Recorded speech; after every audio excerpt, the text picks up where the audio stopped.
ఒక గిన్నె పెట్టుకోండి, నెయ్యి వేసుకోండి,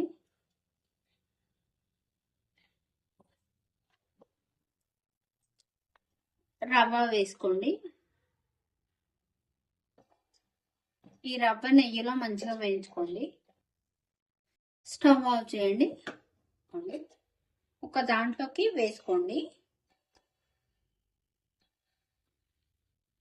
పక్కన పెట్టుకోండి. ఒక గిన్నె పెట్టుకోండి,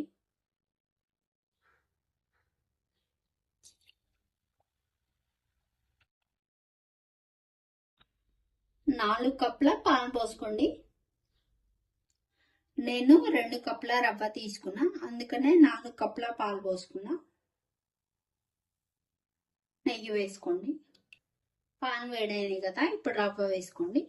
అంతా ఒకసారి వేసుకోకండి, కొద్ది కొద్దిగా వేసుకుంటూ కలుపుకోండి రవ్వ.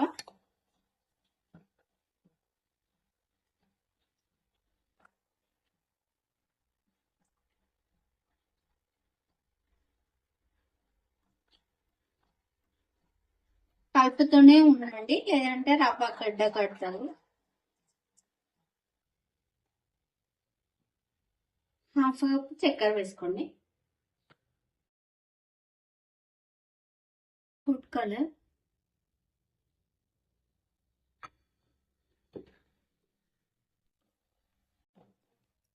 చూడండి రవ్వ కేసరి రెడీ అయింది.